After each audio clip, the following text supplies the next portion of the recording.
Hello and welcome back to your own channel Indian Defense Analysis, where we bring to you all the latest development happening in the defense sector. On 20th July, Indian Navy has reported a fire incident on INS Vikramaditya, which was undergoing sea trial after 18 months of refit cum maintenance.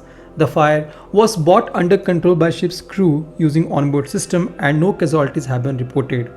While the exact assessment of damage is not available, the aircraft carrier will be out of action for some months, which leaves Indian Navy with no aircraft carrier operational at the moment. Earlier, in 2021 and 2019, two more incidents were reported. Besides this incident, the aircraft carrier has also undergone routine maintenance for months. Now, as we know that the indigenous aircraft carrier IAC Vikrant is all set to be commissioned next month. With the induction of Vikrant, India would have two operational aircraft carriers, one each for Eastern and Western Seaboard. This deadly duo would not only help India protect its water, sea lanes of communication and trade interests, but also project India's power far from her shores.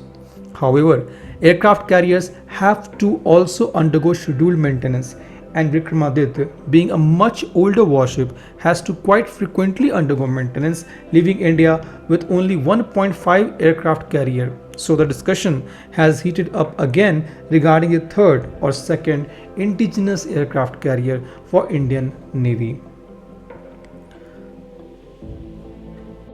INS Vikramaditya, as we know, that is a refurbished ship from Soviet era launched in 1982 and was commissioned into Indian Navy in the year 2013.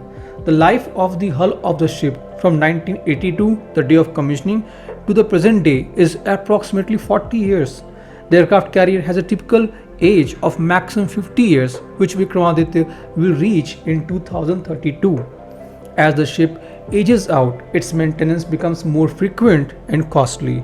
It becomes more than a liability than an asset. Therefore, Navy would look to decommission the carrier after 2032, leaving it with only one aircraft carrier, IAC Vikrant. Further, in order to meet the ever-evolving challenges in the Indian Ocean region and given India's growing global stature and importance in Quad, a strong navy is a strategic necessity. This further gains significance given expansionist China that plans to have 10 aircraft carriers by 2050. At the same time, the experience and know-how, know-why gained from IAC1 project must be taken forward before it meets the fate of Type 209 class submarine, whose transfer of technology to India did not deliver any indigenous design of conventional submarine, and we are already seeing what's happening with Project 75I. Now comes the economics. Aircraft carriers are billion-dollar investment and has to be planned ahead in times and expenses. It's not just aircraft carrier that need to be built. There should be weapons, sensors, fighter jets that has also to be procured and integrated to make it fully operational and combat ready. The high cost factor that is cited does not take into account the long period involved in making an aircraft carrier, which generates huge employment opportunities, provides business to local industries, and encourages indigenous shipbuilding.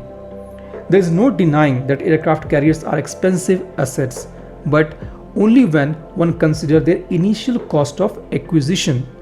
According to a report by New Delhi-based Manohar Parrikar Institute for Defense Studies and Analysis (IDSA), when the cost is divided over the average life of an aircraft carrier, which could be anywhere from 40 to 50 years, it works out similar to two destroyers with an average lifespan of 25 years.